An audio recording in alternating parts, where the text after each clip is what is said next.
Hello అందరికీ welcome back. గోరుచిక్కుడు అంటే ఇష్టపడని వాళ్ళు కూడా లొట్టలు వేసుకుంటా తినే ఒక కర్రీతో మీ ముందుకు వచ్చేస్తా. అదేంటంటే గోరుచిక్కుడు శనగపప్పు రేర్ కాంబినేషన్తో చేసే కర్రీ చాలా చాలా బాగుంటుంది. ఇలాంటి ట్రెడిషనల్ వంటలు అంటే నాకు చాలా ఇష్టం అండి. ఇలాంటివన్నీ మా అమ్మమ్మ, మా నానమ్మ వీళ్ళు చేసేవాళ్ళు అనమాట.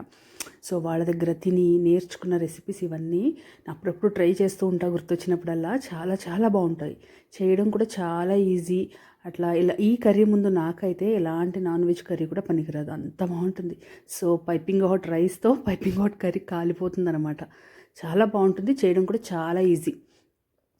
చెప్పాను కదా, ఇది ఇది ఈ కర్రీ అయితే రైస్ కావనివ్వండి, రోటీస్ కావనివ్వండి, చపాతీస్ కావనివ్వండి, దేనికైనా బెస్ట్గా ఉంటుంది. యూజువల్గా మా ఇంట్లో గోరుచిక్కుడు అంత ఇష్టపడరు. ఇలా చేస్తే మాత్రం అసలు నాకు కూడా మిగిల్చకుండా తినేస్తారు, అంత బాగుంటుంది. మరి ఇంకెందుకు ప్రాసెస్లోకి వెళ్ళిపోదామా.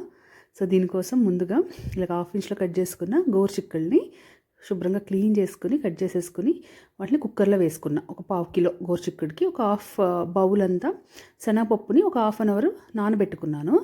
దాన్ని కూడా వేసుకుని కొంచెం సాల్ట్, ఒక చిటికెడు పసుపు వేసుకుని ముక్కలు ములిగేంత వరకు మాత్రమే వాటర్ వేసుకోవాలి. వాటర్ ఎక్కువ అవసరం ఉండదు. కొంచెం ముక్కలు సప్పగా గట్ట ఉండకుండా ఉండడానికి కొంచెం సాల్ట్ యాడ్ చేసుకున్నా. చూసారా, కొంచెం ముక్కలు అలా ములిగేంత వరకు వేసుకుని వాటర్ లిడ్ క్లోజ్ చేసుకుని ఒక హై ఫ్లేమ్లో 2 విజిల్స్ రానిస్తే సరిపోతుంది.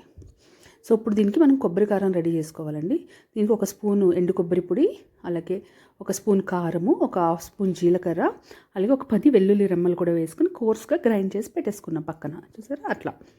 ఇప్పుడు ఒక కడాయి పెట్టుకుని దీంట్లో ఒక 2 స్పూన్స్ ఆయిల్ యాడ్ చేసుకొని దీంట్లో ఒక పెద్ద సైజ్డ్ ఆనియన్, ఒక 3 to 4 గ్రీన్ చిల్లీస్ కూడా కట్ చేసుకున్నవి వేసుకుని వీటిని చక్కగా ఫ్రై చేసుకోవాలి. ఈ కూరకి మినిమం మసాలాలతో చాలా బాగుంటుంది. టమ్మీ కూడా హాయిగా ఉంటుంది, తిన్నాక కూడా చాలా సాటిస్ఫాక్షన్గా ఉంటుందండి. సో ఇప్పుడు ఆనియన్స్ ఫ్రై అయ్యాక మనము బాయిల్ చేసి పెట్టుకున్నాం కదా గోరుచిక్కుడు శనగపప్పు, చూసారా ఓవర్ కుక్ అవ్వలేదు. సో వాటిని వాటర్ తీసేసి ముక్కలంతా యాడ్ చేసుకున్నాం. వీటిని ఇప్పుడు ఆయిల్లో 1 మినిట్ అలా కలుపుతూ ఉంటే ఫ్రై అవుతాయి అన్నమాట చక్కగా. సో బాగుంటుంది. ఇప్పుడు దీనికి మనకి కొంచెం సాల్ట్ కొంచెం వేసాం కదా ముక్కల్లో, అలాగే కొంచెం పసుపు కూడా యాడ్ చేసుకుని 1 నిమిషం పాటు అలా కలుపుతూ ఉంటే అవి చక్కగా ఫ్రై అవుతాయి అన్నమాట. సో చేయడం చాలా చాలా ఈజీ. సో ఇప్పుడు దీంట్లో మనము కొబ్బరి కారం చేసుకున్నాం కదండి, అది కూడా వేసేసుకుంటే నేను కరెక్ట్గా కూరకు సరిపోయేంత చేసుకున్నాను. సో మొత్తం పట్టేసింది నాకు.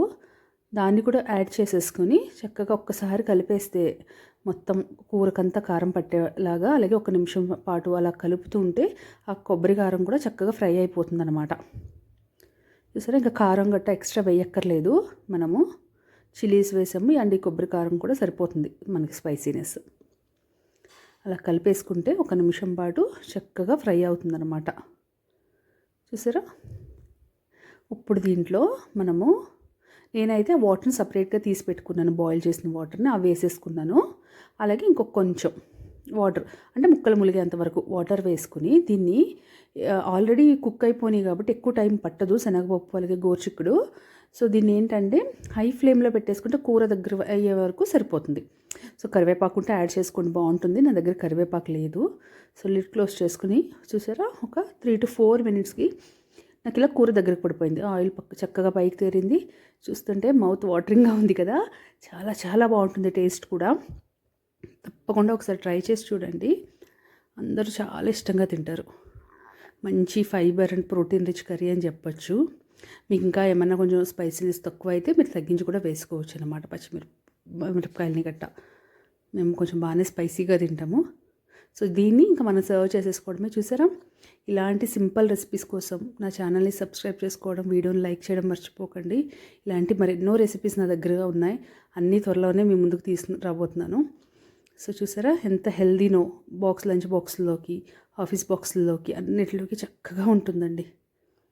ఇదైతే మా ఇంట్లో అందరికీ ఫేవరెట్, అంత బాగుంటుంది. చేయడం కూడా చాలా క్విక్గా అయిపోతుంది మార్నింగ్ టైం కూడా.